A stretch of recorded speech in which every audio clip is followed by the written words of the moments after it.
Loud. Okay.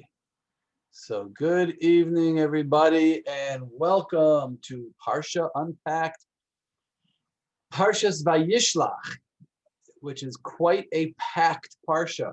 All of these Parshas in Bereshis, in the book of Genesis, are extremely packed, and we have a lot to go through tonight. So without further ado, we will begin. So first I want to say that tonight's class is co-dedicated. So it's dedicated by, one second, oops, sorry. Dedicated by Irene Beyer in honor of her parents, Dr. Leo Naroditsky and Mrs. Slava Naroditsky. And she said, Irene said, my parents are true patriots of our great country and are forever grateful for the freedom and liberty we have found here. So beautiful, Irene, and in the merit of your sponsorship, your parents should live long, healthy lives and have a lot of nachas from their family and be able to enjoy many, many years together as a family. It's a beautiful thing. In honor of your parents. We don't have to wait, God forbid, until we have opportunities to dedicate classes in memory of people. We can do it in honor of people too. And on that note, the second dedication is by my parents in memory of my mom's Aunt Lois, my great Aunt Lois, who passed away today at the age of 91. She was my grandmother's sister. So her neshama should have an aliyah, and she should also just have a lot of nachas from her family and everything that she created and built in this world. Okay, so anybody who wants to dedicate a Parsha class can do so. Also, if you haven't sent us your email yet, you can put that on the chat right now so we can make sure to add you to the list. And if you want to make the suggested donation of $200 for the course per semester, you can do that as well. You can send a check or you can do it online. Okay, so here we go. Parsha Unpacked. Let's begin by unpacking the Parsha. Yaakov, Jacob, is on his way back to Eretz Canaan, back to the land of Israel, after having spent 20 years in the house of Lavan, his uncle, his mother's brother. And during that period of time, he has 4 wives and 11 children and a lot of flocks and cattle. Not bad for 20 years, right? And he has, he's very wealthy, and he's acquired this massive amount of livestock.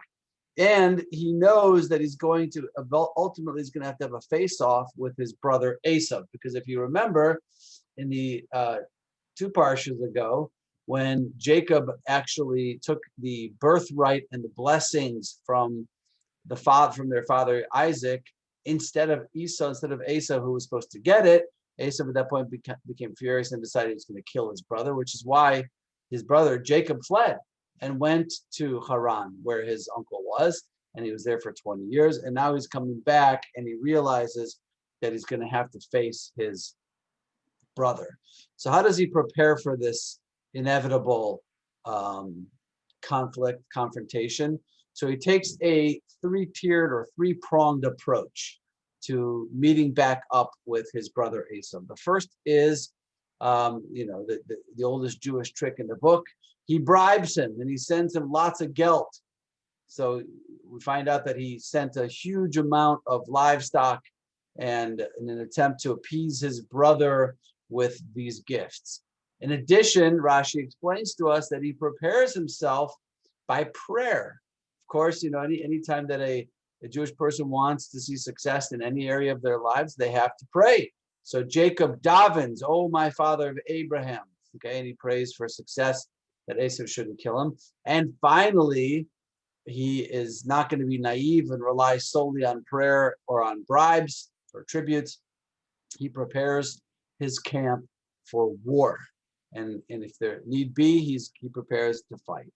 Okay, so let's take a look at that prayer just a little bit more and analyze it. So What does he do? What does Jacob do? He says he prays. I mean, what does he say to God? He says he's about to meet Esau, and he knows that Esau wants to kill him, and he knows that he's in danger of annihilation, he and his wives and his kids, and he says these words: Hatzileni na miyad achi miyad Esau, ki yoreh anochi. Deliver me, he's praying, from the hand of my brother, from the hand of Esau, because I fear he may come and strike me down, mothers and children alike. Now, I will ask you a question. This is a rhetorical question, unless someone wants to chime in. You can, of course. And that is, how many brothers does Yaakov have? The answer to that is one. Okay, one, just Esau. And we know that the Torah doesn't use any extra words. So the question is a very famous question. Why does he say, Hatzileni na, save me, deliver me, miyad achi, miyad Esau, from the hand of my brother, from the hand of Esau? He's only got one brother. So he can either say from the hand of my brother, or he can say from the hand of Esau, deliver me and save me. But he doesn't need to say both. It's clear. If he says one, it means his only brother. This is a very famous question. This question was most famously, I think, presented by in the book called the Beis HaLevi, the House of Levi, which was written by Rabbi Yosef Dov Soloveitchik, who we mentioned in a couple of weeks ago was the sort of the ancestor of the Soloveitchik dynasty. He died in the year 1892, so he lived, in the 1800s, and he asks this question. And he gives us an amazing insight, which I think is very important for us to keep in mind in our times. So he says, what is Jacob saying over here? What's he praying for? He says, save me from miyad achi miyad Esau, from the hand of my brother, from the hand of Esau. It seems that there are two possibilities that Jacob is concerned about. And he's praying to Hashem to save him from these two possibilities. One is that his brother will approach as Esau, bearing fangs, ready to fight, ready to do battle, ready to kill him. And he prays to God, save me from the hand of Esau. Don't let me die in the hands of my enemy brother who wants to kill me, that vicious, murderous gangster thug, Esau, who has it out for me. Don't let me fall into his hands. But then he also says, but there's another possibility. And you know what? It's also very dangerous. Maybe Esau's hatred towards me has subsided. And maybe he's going to approach me like a brother, put his arm around me and say, Jacob, I missed you, my brother. Come, let's be together. Let's join forces. A little bit of love and camaraderie between the two of us. Our families will reunite. Your children will meet their cousins. We'll go forward together. And he's very afraid of that. That Esau is going to say, let's put this all behind us and act as brothers. Neither one of these options were particularly appealing to Jacob. He didn't want to have to fight his brother Esau, and he didn't want to have to deal with a brother who had forgiven him, who wanted to join their families together. So he prays, Hatzileni no miyad achi, save me from my brother, meaning save me from that possibility, miyad Esau, and also save me from the possibility of Esau coming and wanting to do war. But the Beis HaLevi takes it a step farther. And this is based on a principle which we've mentioned several times, many times we've mentioned this already, since we started the book of Bereshit, of Genesis. And that is the concept which is known as Maisa Avot Siman Lebanim, which means the actions of our patriarchs foreshadow events that would ultimately transpire and occur to their descendants, their offspring, the Jewish people. Meaning every time you read a story in Genesis that took place with the patriarchs or the matriarchs, you're not only reading an individual incident or narrative of a story that took place to them, which you are, but in addition to that, you're also reading Jewish history that's being coded into the actions of the patriarchs and matriarchs. So based on that principle, what the Beis HaLevi, Reb Soloveitchik, explains is that the prayer wasn't just for Jacob at that moment, but it was a prayer for the descendants of Jacob, the Jewish people, throughout the thousands of years of exile that the Jewish people would suffer in exile in the hands of the offspring or the descendants of Esau. Because who are the offspring and the descendants of Esau? Edom, Christianity, Christendom. Okay, the Jewish people would be in exile for 2,000 years as a result of the hands of the Romans and Christian, and ultimately in the exile, the Christian exile for 2,000 years. And Jacob's prayer here is not just for his own personal experience, but his prayer expands all the way thousands and thousands of years ahead. And Rav Soloveitchik writes, and remember, he died in 1892. So he's writing this almost in a prophetic way because he hadn't yet seen this or experienced this in his own lifetime. But he writes that the Gullus Edom, that the Roman exile, which is the 2,000-year exile that began with the destruction of the Second Temple by the Romans, but continued for the next 2,000 years as the Jews were wandering around Europe and Western Europe and even America, that exile, the Roman exile, would take place in two parts. That there'd be two distinct parts to the Roman exile. Part one, explains Rav Soloveitchik, would be characterized by an Esav, an enemy. Esav is an enemy who wants to kill and murder and destroy us through pogroms, through crusades, through a Holocaust. This is the Esav part of the Roman exile. But then the exile would suddenly switch gears, he says.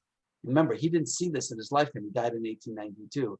And part two of the exile would be the spiritual danger of acceptance, brotherhood, and assimilation. Hatzileni no miyad achi miyad Esav. Don't just save me from Esav. Jacob is praying not only for him, but for his descendants who would live in the exile of Esav, in the Roman exile. Don't just save me from Esav, the first phase of the exile where they're going to come and they're going to kill us and they're going to destroy us in pogroms and crusades and Holocaust, but save us also miyad achi, from the hand of my brother. And he explains that the final part of the exile, of the Roman exile, we will be welcomed. The Jewish people will be welcomed as brothers into cultures, into societies in Europe and in America. And we know from the experience that we went through that this welcoming into the societies and into the cultures, whether it was in France or Germany or England, was always followed by almost immediately, by a desire on the part of the Jewish people to fit in, to be accepted, to assimilate, usually involving a very quick jettisoning of the differences that distinguished them. And the mitzvot and the Torah lifestyle was usually discarded almost immediately when the Jewish people would be invited into one of these host countries. They say that if you could take the water out of the Hudson River, you would find thousands of pairs of tefillin in the bottom of the Hudson River, because as the Jews came over from Europe on the boat, they took off their tefillin, their phylacteries, and threw them into the sea. They didn't want to be different and stand out anymore as Jews. They wanted to fit in and assimilate. And the question is always, which is worse? I don't know who put it this way, but it's a great line. Which has been worse for the Jews, Siberia or suburbia? And I think if we look at Jacob's prayer over here, maybe we have a little insight, because he says, Hatzileni no. Which one does he put first? Miyad achi, miyad Esav. Save me from my hand and my brother from the hand of Esav. And the Beis Halevi that Rav Soloveitchik says, he prays for that first because he realizes that it's going to be the second part of the exile, the brotherly, loving Esav. When Christianity, when the Western world embraces us and accepts us as brothers, as long as we're willing to drop our differences and be a little bit more like them, that would do more harm to the Jewish people than the previous section of the exile. And we know this is a fact. This is not a very popular thing to say, and nobody really likes to talk about this, but we know that more Jews by far have disappeared and vanished through assimilation since the Holocaust than the number of Jews that were murdered during the Holocaust. There's no argument, there's no dispute. That's just a fact, that the number of Jews that have assimilated since the Holocaust is way more the number of Jews that were killed during the Holocaust. I'm going to move on to the next point, but I just want to share with you that I once saw a skit. Hang on one second. I once saw I guess you could call it a skit. It was an NCSY event. It was a youth group, Jewish youth group event. And it was a skit that they were doing to try to depict or show the effects of anti-Semitism. And it was absolutely brilliant. I'll never forget it. Basically what happened was, in this skit, there was a candle, a lit candle, that was placed in a fishbowl. And this fishbowl was being passed from one person to the next, to the next. And each time it passed hands, somebody dressed up as a Babylonian with a club got up and started clubbing this person and trying to knock the candle out of their hands, but they carefully, delicately passed it on to the next person. And then the next person had it, and someone dressed up as a Roman started whipping him and trying to kill him, and he delicately and carefully passed it on to the next person. And then a crusader with a sword tried to knock it out of his hands, again, carefully hands it to the next person. And then you see someone dressed up as a Nazi with a rifle, with a pistol in his hand, trying to knock it out of their hand and take them down.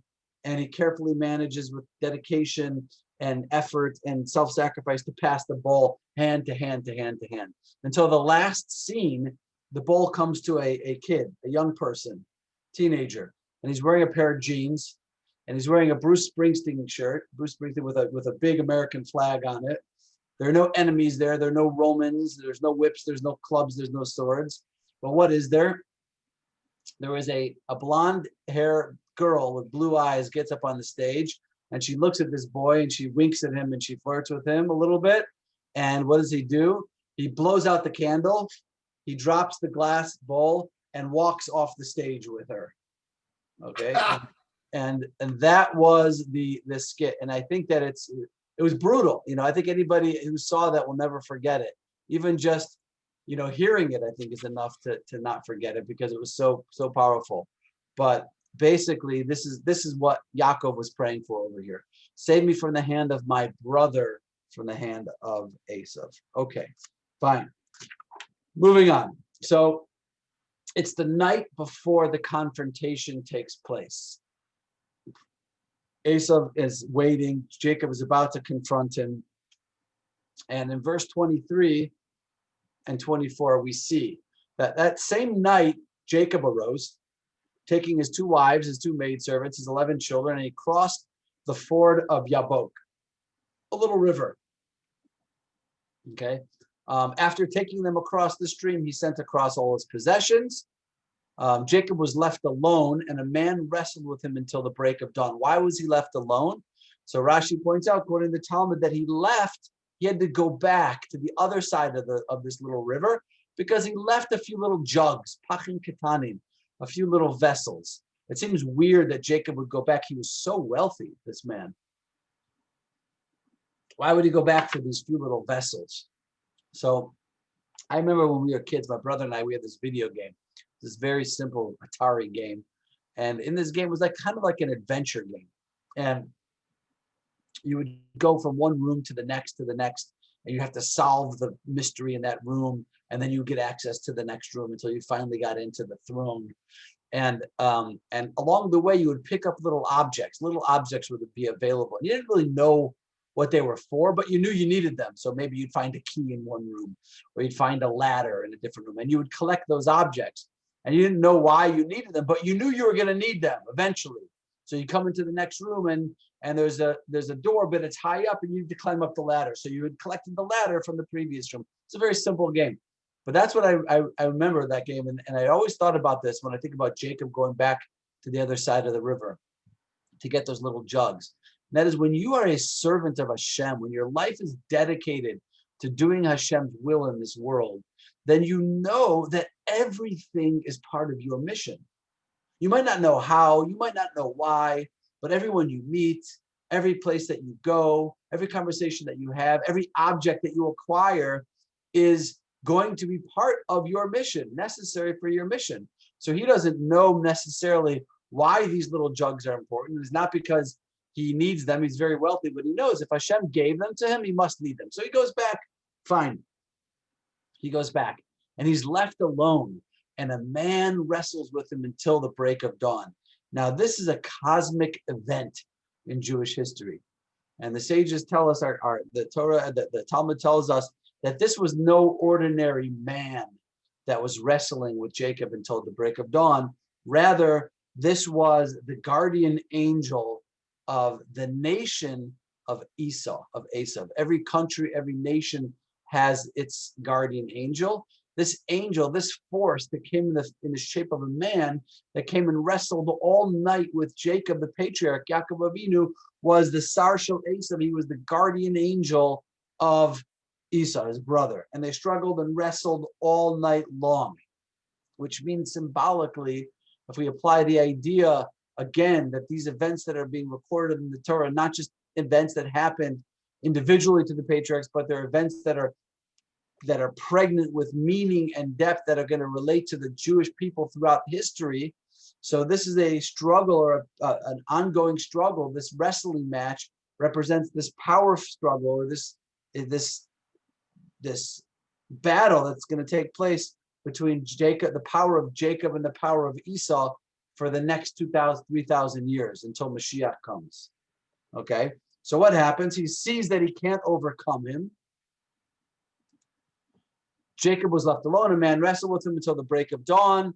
When he saw that he could not prevail, the angel, the guardian angel of Jacob, the Sar Shel Esav, saw that he could not prevail against Jacob.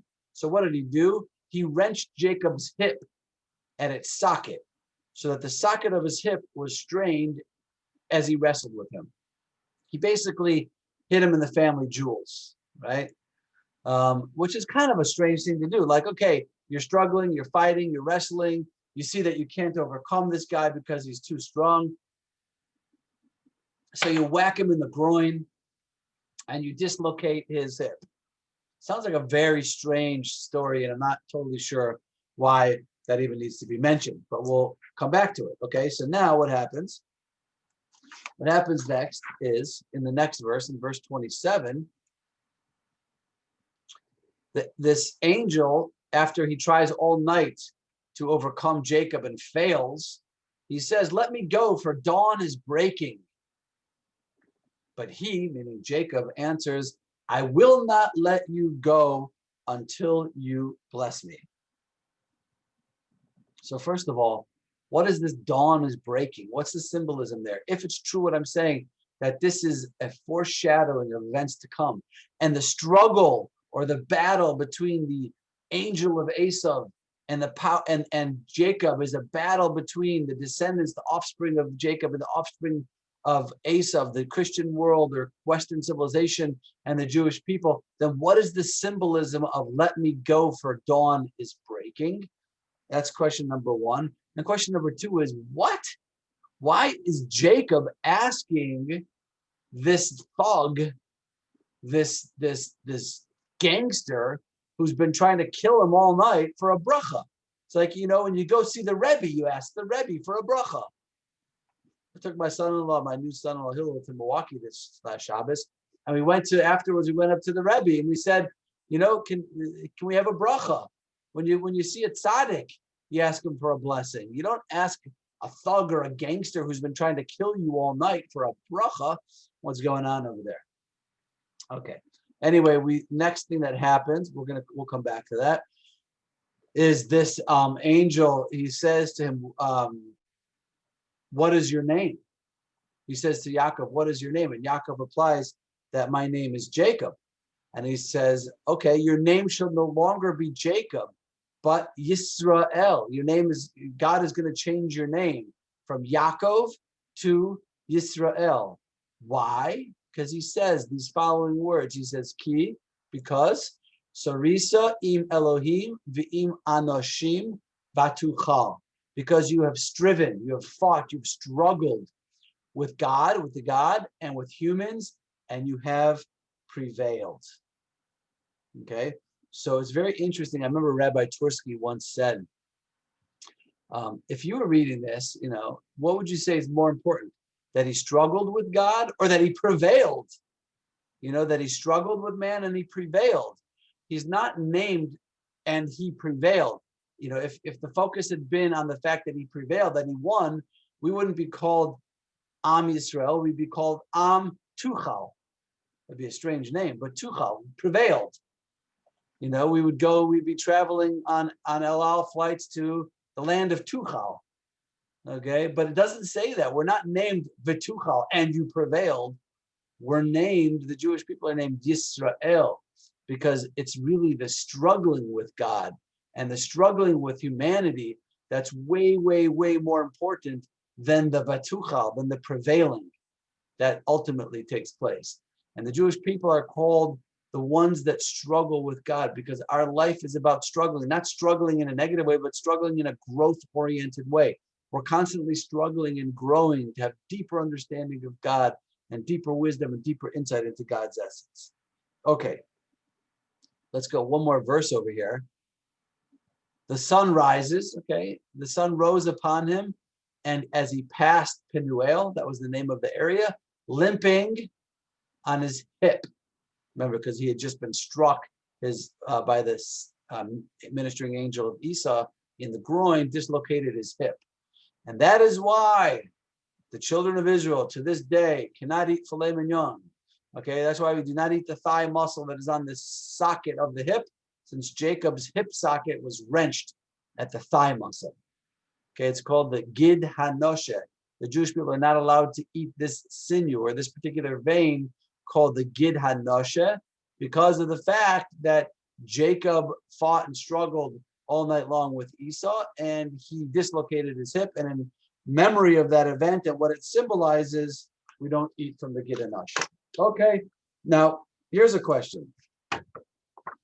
Which one are we not allowed to eat? Because there's two. There's one on the right and there's one on the left. Which of these two sinews is prohibited? Which one is off limits and not kosher? So believe it or not, there's actually a dispute about this in the Talmud. The opinion of the Chachamim, the opinion of the sages, the majority opinion is that both the right and the left hip sockets or sinews are off limits. Both sides. Okay, they're both not kosher. Not just the one side or the other, but they're both not kosher. Okay, that's fine. The opinion of Rabbi Yehuda, however, is it's only the one on the right. Okay, fine. That one, the right one is not kosher, but the left one is kosher. So if you could somehow, figure out which was the right and which was the left, you could mark it with an O-U-R and an O-U-L maybe, or something like that, to mark which one is right and which one is left. But that you would be allowed to eat according to Yehuda. But the rabbis say, no, they're both prohibited. So what is going on over here? What is this dispute all about? Is this just a simple dispute where the sages say he dislocated, this ministering angel of Esau dislocated both the right and the left hips, and that's why they're both not kosher? And Rabbi Yehuda says, no, he only dislocated the right side, and that's why it's not kosher. Or maybe there's something a little bit deeper going on over here. So again, if we apply, which we must, the concept one more time of Maisa Avot Siman Labanim, which means that these actions and these incidents that took place didn't just take place as isolated moments and narratives in the Torah to these patriarchs and matriarchs, but also symbolize and carry with it foreshadowing that would be relevant to the Jewish people throughout history, then I think we might have a deeper understanding of what's going on over here. This ministering angel of Esau, which is also known as the Satan, the Satan, or the Yetzer Hara, or whatever you want to call it, is struggling and wrestling all night long with Jacob. What's he trying to do? Symbolically, deeper, not just he wasn't trying to physically kill him. What's he trying to do? Remember, this is a spiritual event. If you were watching it, if you had a video camera, it's an interesting question. If you had a video camera placed on that little scene right there, and you watch the video the next day, would you see anything? Would there be anything to see? It's a debate. It's a very good question, whether you would see something or not. But this happens spiritually. So what's going on over here? So the ministering of angel of Jacob, of Esau, what's he trying to do when he's trying to wrestle with Jacob? He's trying to destroy or uproot his emunah, his belief in God, his commitment to the Torah, his commitment to what his father and his grandfather, Isaac and Abraham, had created, had set in motion, had begun to teach the world. Remember, he's the third generation. And there's a saying in Koheles, Ecclesiastes, that a 3-ply rope is not easily destroyed. He's the third generation. If this experiment can make it through Jacob, then it's going to have permanence in this world. Abraham, Isaac, and Jacob is the third generation. So the ministering angel of Esau is giving one last ditch effort to try to destroy Jacob's faith, to try to destroy his belief, his emunah, in his belief in monotheism, on one God, and the Torah and the mitzvot that his father and his grandfather had been learning and teaching. And he's trying to uproot this and destroy it. One last effort to destroy the experiment of the patriarchs and matriarchs and attack and eliminate their emunah and their belief in monotheism. But he saw that he couldn't. Remember, he saw that he could not prevail, meaning that Jacob's emunah, his belief, his commitment, his clarity about the monotheistic values and views of his father and his grandfather were just way too strong to eliminate or to uproot or to destroy. He saw that there was no way to prevail and he had no chance. So what does he do? He strikes him in the groin. What's the groin? What does that symbolize? The commentaries point out what it symbolizes is his offspring. This ministering angel of Esau, also known as the Satan, also known as the Yetzer Hara, he realized Jacob is impervious. There's no way. There's no way I can destroy Jacob's faith. There's no way I can uproot his emunah. But you know what I can do? I can bang him in the groin, meaning I can affect, I can impact the emunah, the faith, the belief, the commitment, not of him, but of his offspring, of his children, of the Jewish people throughout the generations, of his descendants, the future generations of the Jewish people. That's what he's trying to do over here, the ministering angel of Esau. When he sees that he tries to overcome Jacob and he realizes there's no way, he can't do it. So he goes to plan B. Let's attack him in the groin. Let's affect and impact future generations and attack their emunah and their commitment to Torah and mitzvos. Okay, now we know, a little symbolism over here, there's 10 commandments in the Torah, in the 10 commandments. And they really represent all of the mitzvahs in the Torah. On the right side, you have the 5 mitzvahs that are between man and God. I'm the Lord your God, don't have any other gods, don't carry my name in vain. Remember the Shabbos, honor your parents. It's a great question, I know. Why is honor your parents considered a man to God mitzvah? Not our topic for right now, okay? On the left side, you have what's known as the man-to-man mitzvahs. Don't murder, don't commit adultery, don't steal, don't bear false testimony, and don't covet. So the right side is man to God, and the left side is man to man. Remember that famous story where a potential convert comes to Hillel, and in the Talmud records this, and he says, I want you to teach me the whole Torah while I'm standing on one leg. And Hillel says, okay, basically teaches him the golden rule, don't do unto others as you wouldn't want done unto you. Pretty much is what he says in the converse, but that's what he says. And the commentaries all jump on that. Why is Hillel only teaching this potential convert the laws between man to man? Why is he not referencing the laws between man and God? And one of the commentaries, the Be'er Yosef, explains, when he saw that he said, teach me the whole Torah while standing on one leg, he was indicating to him, he must have been standing on his left leg, and he was saying, I only want half. I only want the left side. Only teach me the left leg of the Torah. Only teach me the man-to-man part of the Torah. That's all he wanted. So that's what Hillel gave him. He gave him the man-to-man part of the Torah. And symbolically, if a person is limping on his right leg spiritually, what does that mean? It means he's failing in the man to God realm of Torah. And if a person is limping on his left leg, it means he's failing in the man-to-man realm of the Torah. Okay, back to our story. The ministering of angel of Jacob, of Esau, is trying to attack Jacob. He sees that he can't. Goes to plan B. What's plan B? Go to the offspring. Hit him in the groin. Okay, so uproot the ability of the Jewish people, the offspring of Jacob, to be committed to the Torah. Now, fast forward 3,000 years later, roughly 3,300 years later, more, to the year 2020, and take a look at the Jewish people today. And if I were to ask you, if you had to pick, if you had to say, which side are the Jewish people today limping on? Are they limping on the right side? Are they limping in the man to God mitzvos, belief in God, Shabbat, kosher, prayer, family purity, mikvah? Or are they limping on the left side, the man to man, social justice, charity, tikkun olam?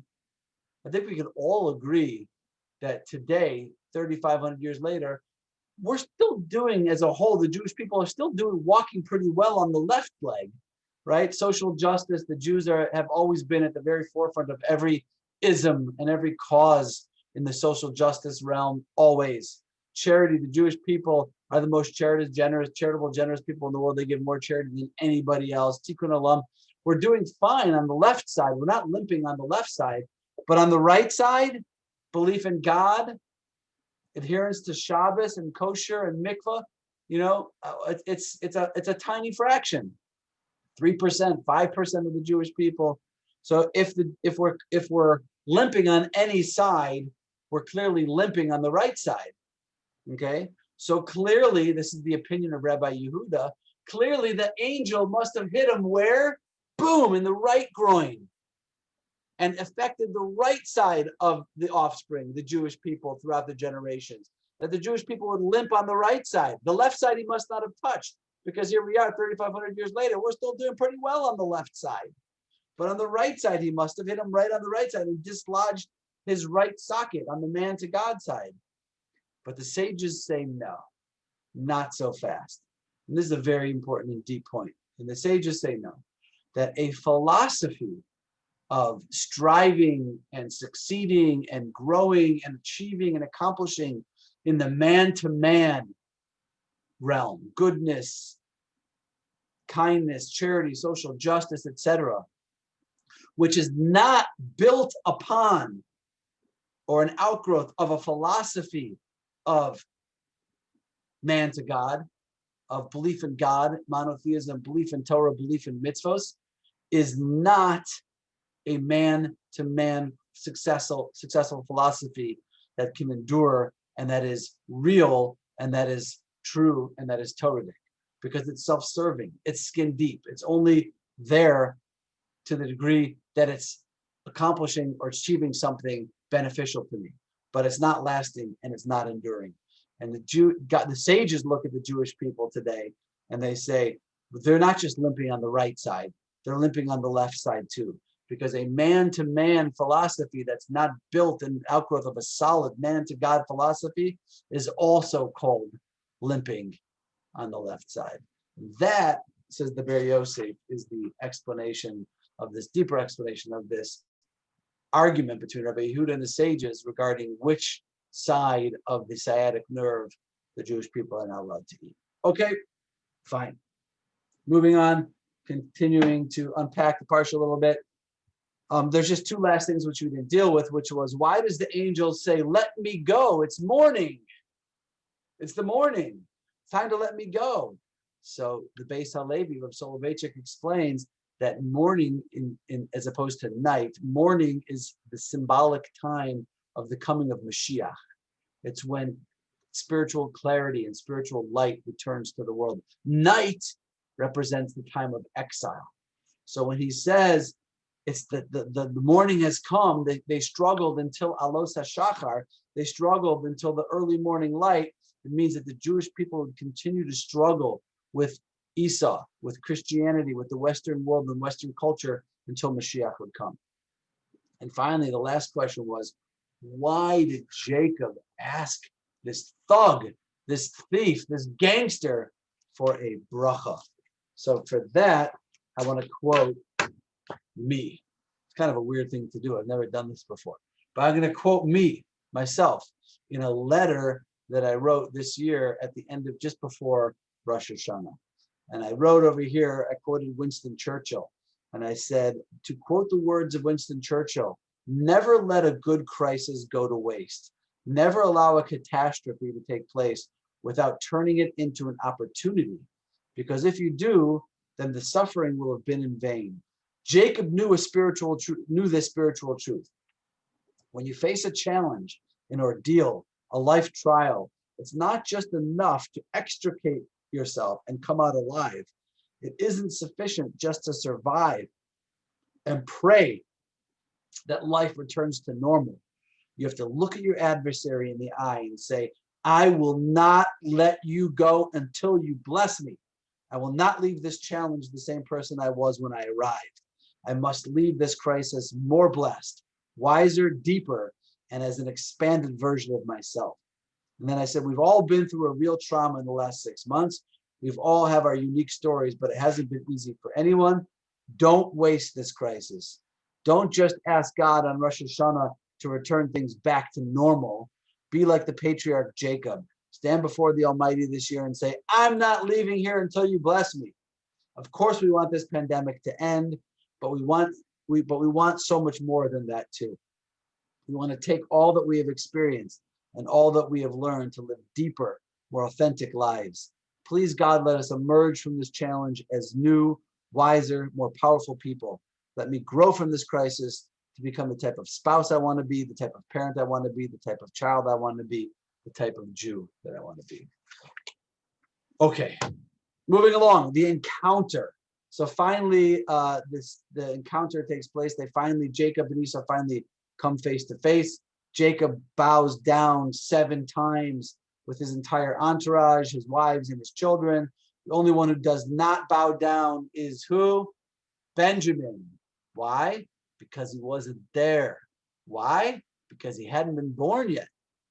Which is interesting because when you fast forward to the Purim story, when you see that Mordechai refuses to bow down to Haman, so Mordechai is a direct descendant of Benjamin's, and Haman is a direct descendant of Esau's.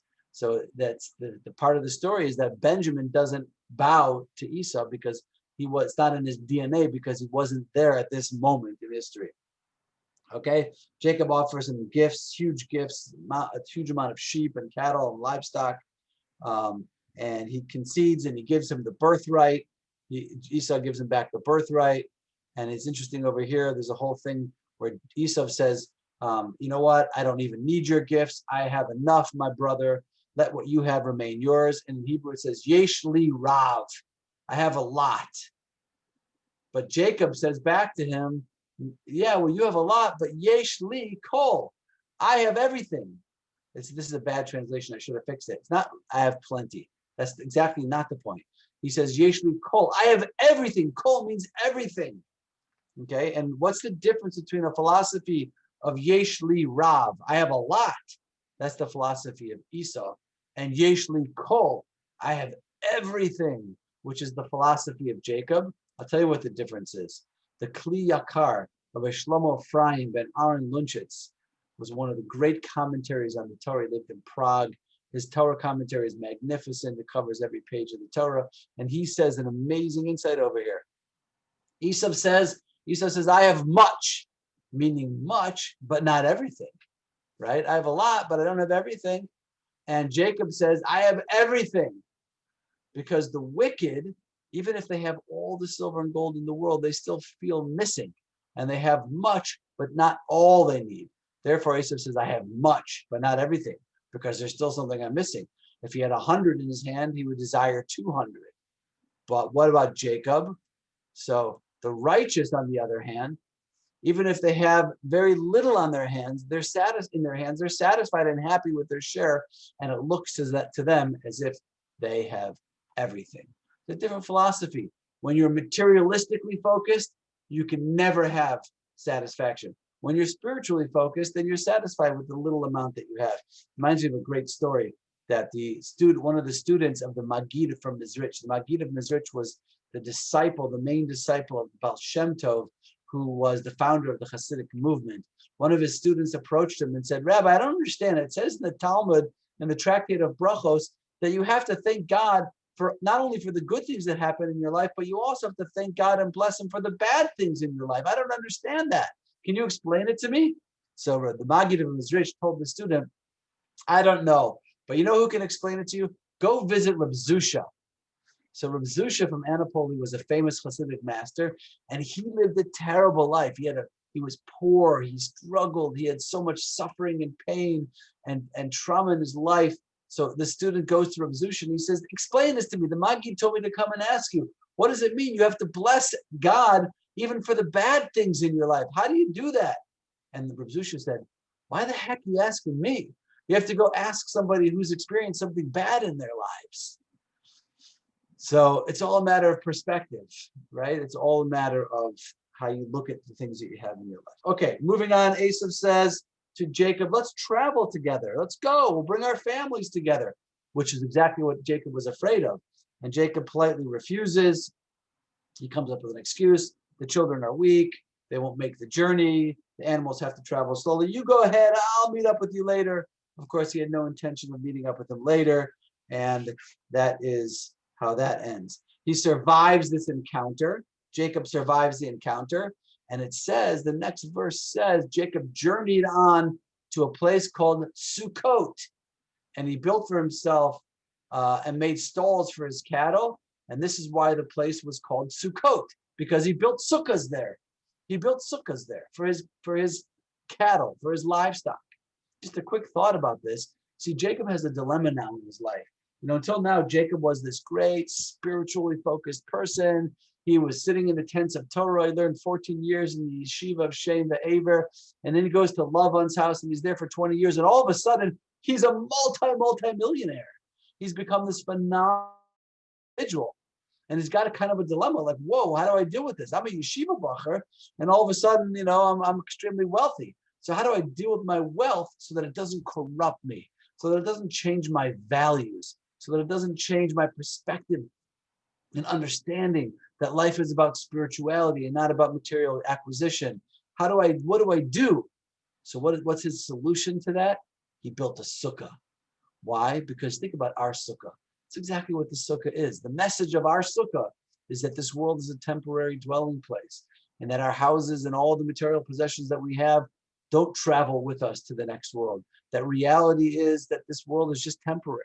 That's the message of the sukkah. So when Jacob realized that he was a little bit in trouble or vulnerable to falling into the mindset and the mentality of what his acquisitions could do to him, his response to that, the solution to the cure for that, is to build a sukkah. Okay. Then the Parsha goes on, and Yaakov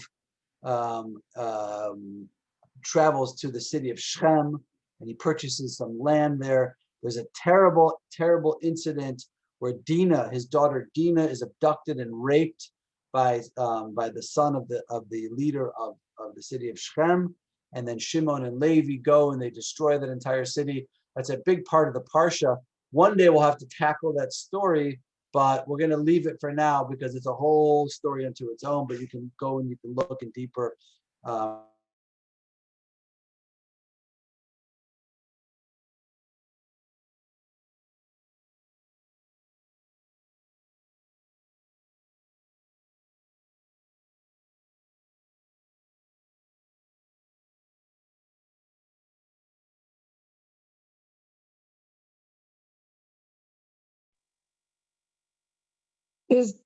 Can anybody hear David? No. No. I'll let him know. I was just checking my own because I've been having internet trouble that I didn't follow. I'm here, guys. Can you hear me? He's back. There we go. I'm on my phone. My computer totally crashed. Uh-oh. Yep. So weird. I mean, just literally just crashed. But okay, we'll finish from the phone. Okay. So I won't be able to share this on the screen, but that's okay. So so let's just finish up. So Yaakov returns after 20 years. He returns to the land of Israel. It was very interesting. He was outside of the land of Israel for how long? 20 years. He disappeared for 20 years, and now he's back in the land of Israel. And Hashem appears to him, and he blesses him, and he promises him offspring, and he promises his offspring the land, and he changes his name from Jacob to Yisrael officially. And Rachel gives birth to her second child, and the second child is Benjamin, and Rachel dies, and he buries her in Ephrat. And then there's a little story with Reuven, again involving himself in Jacob's married life, because during Rachel's lifetime, her bed was with her husband. Jacob kept his bed with Rachel all along, but now Rachel's dead, and Jacob moved his bed into Rachel's maidservant Bilhah's tent, and Reuven switches his bed, and brings it into his mother Leah's tent, and that was a mistake, and Reuven's going to be punished for that later on, and he's going to lose the firstborn rights. Okay, fine. There's just one last thing I want to analyze, and it'd be better if we had the Chumash with us, but I'll read it to you in the Torah. Hold on one sec. One little verse. It's always one little verse, which is like a throwaway, which is so interesting over here. And I just have to read this to you because I never really thought about this, and it kind of struck me this week. So when Jacob and his family are on their way back to reunite with his parents, with the grandchildren of his children who they've never met, and okay, somebody got my reference about the 20 years. Yes, Ellen, exactly 20 years. Okay, so what happens? So it says over here in chapter 35, verse 8. I don't know if you have it. You can look in if you have a Chumash or not. It says, Deborah, the wet nurse of Rebekah, died, and she was buried below Beit El, below the plateau, and he named that area Alon Bachut, which means the tree of mourning. Alon is a tree, and Bachut is tears.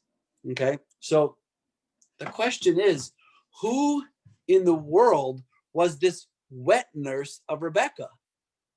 Rebekah's wet nurse, where did that come from? Okay, have we seen her before? Why is her death mentioned? Interestingly enough, even Rebekah's own death is not mentioned, but the wet nurse's death is mentioned. Was she so important? Who was she? Why was she so important? And not only was she mentioned, but she was heavily mourned, and she was buried under a tree. Why is the tree mentioned? All very strange. Has anybody ever looked at this or saw this or thought about it or noticed it or given it any? It's just, I never had really until this year, and I had to find out what was going on over here. So the truth is, this is not the first time she's mentioned in the Torah. Okay, here we go. Biblical history for 500. Where was Deborah, the wet nurse of Rebekah, mentioned once before? When Eliezer brought Rivka back. Whoa, Seymour. Okay, very good. Chapter 24, 11 chapters ago. Okay, chapter 24, verse 59. It says over here, I can't show you on the screen yet because my computer's just rebooting, but that's okay. It says that when Eliezer went to find a wife for Isaac, and Eliezer finds Rivka, and they agree to, after the whole discussion, to send her back to marry Isaac. It says they escorted Rebekah, their sister, and her nurse, as well as Abraham's servants, and they all left. So her nurse is mentioned over there. Okay, so this isn't the first time she's mentioned. Eliezer brings her back with them. Okay, but that was a long time ago. Now, in this moment, in the story where she dies, Yaakov is 98. Okay, Rebekah is over 120. And Devorah had to be even older than that, right? Because she was the nurse, the wet nurse of Rebecca, of Rivka. So what is she doing? This ancient old governess, this nanny, this old wet nurse of Rivka, who's probably 140 at this time. What in the world is she traveling with Yaakov and his wives and his kids back from Haran to returning to the land of Israel? What in the world is going on over here? Why is this extremely old nurse traveling with them? So Rashi says something interesting. Rashi says that when Rivka sent Jacob away 34 years ago, because remember he stopped for 14 years to learn in yeshiva. When she sent him away 34 years ago, she said, "Go to my brother's house, and I will send for you when it's time to come back." And Rashi says she sent. Who did she send? She sent her wet nurse, Devorah, this 140-year-old roughly lady, nanny, to go bring Jacob and his family back. Now the Ramban, Nachmanides, says, what? Impossible. No way. Why in the world would she send this however God old she was, 140-year-old woman to go back on this journey all the way back to Haran? What's going on? So he said there was the Ramban, Nachmanides says a different theory. He says actually what happened was she had gone back many years earlier to help Jacob raise his family, to help Jacob raise his own children, because these were Rebecca's grandchildren. Okay, regardless of what it is, it turns out that this woman, Devorah, was not just a simple old wet nurse, because the Targum Yonasan ben Uziel, one of the earliest commentators on the Torah, he's from the times of the Mishnah. He has a different word to translate. The word in Hebrew is menekes, which we translate as wet nurse. He translates that as pedagoga. What is a pedagoga? A pedagogue, a teacher. A pedagogue, a teacher. Okay, so this Rivka may have been this Devorah may have been the wet nurse of Rivka, but she was also her pedagoga, her teacher, her Rebbe, her guru, her Rebbitzin, her spiritual mentor. Because you ever wonder how it's possible that Rivka grew up in this terrible, terrible place with a wicked brother and a wicked father and idolatry and all this terrible stuff, and she grew up pure and holy and spiritual and moral? Because she had an incredible teacher, a guru, a mentor, a Rebbitzin, whose name was Devorah. That's who this woman was. So she wasn't just a wet nurse. She was the spiritual grandmother of all of Jacob's kids. Rivka was also only 3 years old at the time. 3, but that's also debatable. That's one opinion in the Medrash, but there are other opinions about that. But yes, but regardless, she played an incredibly important role in the family.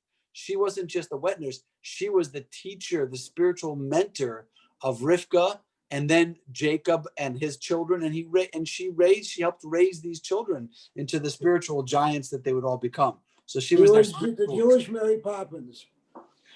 And thank you, Seymour. That's a good one. And that's why they mourned her the way they did. Okay. But I just want to say there's one last thing. And if I can share, maybe I can. Maybe that's too late. But if you look in the book of Judges, fast forward all the way to the book of Judges, after the giving of the Torah and the Jewish people have come into the land, one of the judges was named, one of the very famous judges. Devorah. It was a woman. Her name was Devorah. And it says it says in the beginning, or it says in chapter 4, verse 5, where it's describing Devorah, it says, where would she sit? Where would Devorah sit? Under a tree. Right? She would sit under the tree and she would adjudicate to the Jewish people. So the Medrash says, what was that tree that she sat under?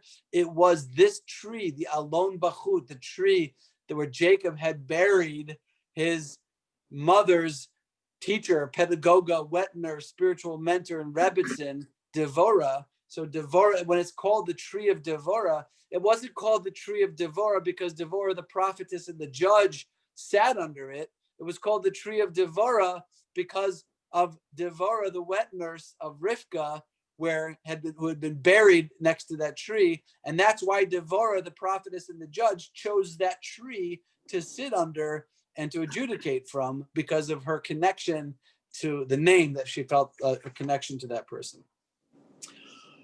Okay, so that is Parshas Vayishlach Unpacked. And if anyone has any questions, absolutely feel free to stay on. I'm here, I'm available. Anybody who wants to go can jump off, and continue on the journey next week with Parshas Vayishlach. Okay. Raise your hand. Okay. Anybody What's have any thoughts or questions or anything that they would like What's to? What's the deeper spiritual lesson from that story of the wet nurse? Is it something I'm thinking something around the like spiritual mentors that are not necessarily related to you? Yes, I think there's a deep message there, which is wait, Julie, can you stop the recording because I still can't. I'm on my phone, so okay. I don't know why my video went dead, but that's okay. There's a big message there.